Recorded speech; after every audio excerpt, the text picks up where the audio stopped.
महाराणा प्रताप का सबसे बड़ा दुश्मन उनका खुद का छोटा भाई जगमाल था। वो अकबर से भी बड़ा दुश्मन था। कैसे, वो सब इस वीडियो में जानेंगे, इसलिए आप इस वीडियो को अंत तक देखें। जगमाल मेवाड़ के द्वितीय महाराणा उदय सिंह की 3 पत्नियों में से रानी धीरबाई भटियाने का था। वो सबसे प्रिय था और सिंहासन के कारण वो महाराणा से घृणा करता था।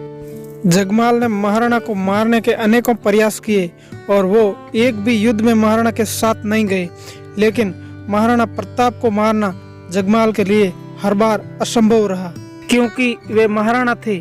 महाराणा प्रताप को मारना किन्हीं के बस की बात नहीं थी। जब भी मेवाड़ पर कोई संकट आता था, भारी युद्ध होता था, तो जगमाल स्त्रियों के पीछे जाकर छुप जाता था और महाराणा प्रताप किले से कूदकर 100 मुगलों को एक साथ मारते थे। यह था उनका क्षत्रिय धर्म और उनके साथ रामप्रसाद हाथी और वीर चेतक जैसे साथी थे। महाराणा प्रताप को कौन मार सकता था? ये बात जब की है जब दुष्ट अकबर ने चित्तौड़ पर अधिकार कर लिया और महाराणा प्रताप और उदय सिंह ने मिलकर उदयपुर का निर्माण किया था। उदयपुर के सभी सामंत और उनकी प्रजा चाहती थी कि महाराणा उदय सिंह के देव शासन के बाद उदयपुर का राजा महाराणा प्रताप बने, लेकिन धीरबाई ने उदय सिंह जब मृत्युशैया पर थे तो उन्हें षड्यंत्र रच के ऐसा पत्र लिखा था। उस पत्र में लिख दिया था कि मेरी मृत्यु के बाद महाराणा जगमाल को राणा बनाया जाए।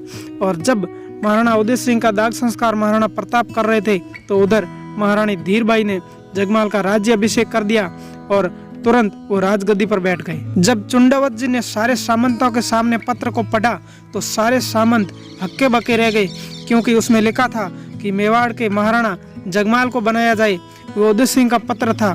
सारे सामंतों ने उदय सिंह के पत्र की पालना करते हुए राणा जगमाल को महाराणा बना दिया। जगमाल ने राजा बनते ही अपना काम शुरू कर दिया और धीरबाई के साथ मिल करके महाराणा प्रताप को और उनके परिवार को देश निकाला दे दिया।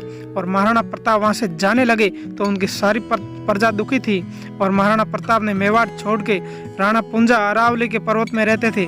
उनके वहां राणा पुंजा ने शरण दी थी महाराणा प्रताप को और वहां पर भीलों के साथ महाराणा प्रताप खुशी खुशी रहने लगे। जब उदयपुर में जगमाल और उनके मामा रायमल और उनकी माता धीरबाई ने षड्यंत्र रचने शुरू कर दिए और जो महाराणा प्रताप के सामंत थे उनको मारना शुरू कर दिया।